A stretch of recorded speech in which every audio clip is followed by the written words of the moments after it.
Et alors, ce matin, les journaux sont devant nos écrans de télé. Devant les écrans de télévision essentiellement. Il y a beaucoup d'articles d'abord pour nous émoustiller à propos de la série de ce soir. 10%, la fameuse série sur le monde du cinéma. La presse adore cet excellent feuilleton. Mais la presse, c'est tout le monde. Elle a raison, ouais. Moi aussi. Et surtout, Julie Gaillet entre en scène ce soir dans son propre rôle, puisque c'est le principe. Rappelle le Parisien aujourd'hui en France, comme elle joue son propre rôle, tout le monde se demande ce qui va lui arriver. On sait par exemple que Joe Starr, qui lui aussi joue son propre rôle, va la draguer et lui demander si elle est libre en ce moment. Alors il paraît que non, me suis-je laissé dire. Le Figaro lui aussi. est bien informé. Oui.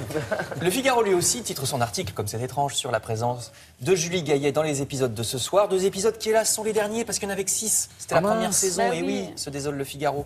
La prochaine est en cours d'écriture, et elle aura peut-être Catherine Deneuve et Alain Delon. Épisodes 5 et 6, en tout cas ce soir, à 20h50 sur France 2. Autre série. Celle-là qui commence, qui est aussi très très bien, nous dit l'Humanité. Vous aimerez la série Au service de la France, série comique sur les espions des années 60.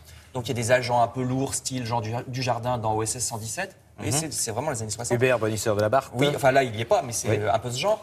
Ils conduisent des Dauphines et des 403 Peugeot. Ils regardent l'ORTF du général de Gaulle. Il paraît que c'est très drôle. C'est par Jean-François Alain, auteur historique, vous savez, des Guignols. Tout à fait. Alors c'est ce soir aussi sur Arte, donc il va falloir choisir. Vous regarderez France 2 ce soir, puis vous regarderez Arte demain sur Internet. Puis on peut enregistrer, hein, tout Voilà, va bien. Exactement. C'est dans l'Humanité pour l'article. Avec un magnétoscope.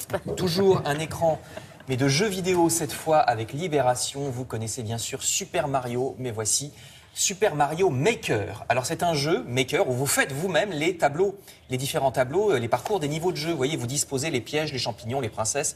C'est vicieux parce que c'est vous qui choisissez du coup vos propres difficultés. Et vous pouvez aussi jouer dans les tableaux créés par d'autres joueurs grâce à Internet. Vous voyez, c'est vraiment donc c'est des tableaux inédits. Super Mario Maker. On va devenir programmateur en fait. Un petit peu, oui. Enfin, évidemment, non, mais tout le monde peut le faire. Si, tout le monde peut le faire et c'est très didactique, paraît-il. C'est dans Libération qui a beaucoup aimé. Libération, où vous trouverez aussi un bel article sur les grands ensembles immenses HLM des années 60.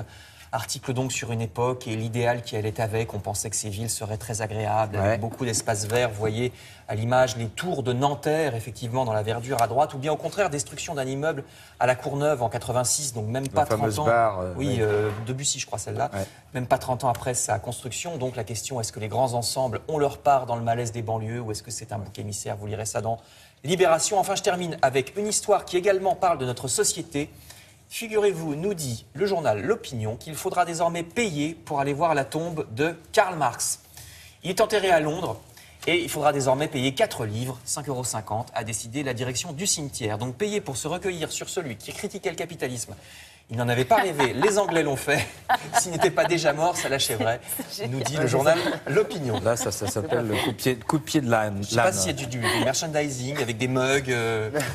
On verra avec Karl Marx. Merci beaucoup.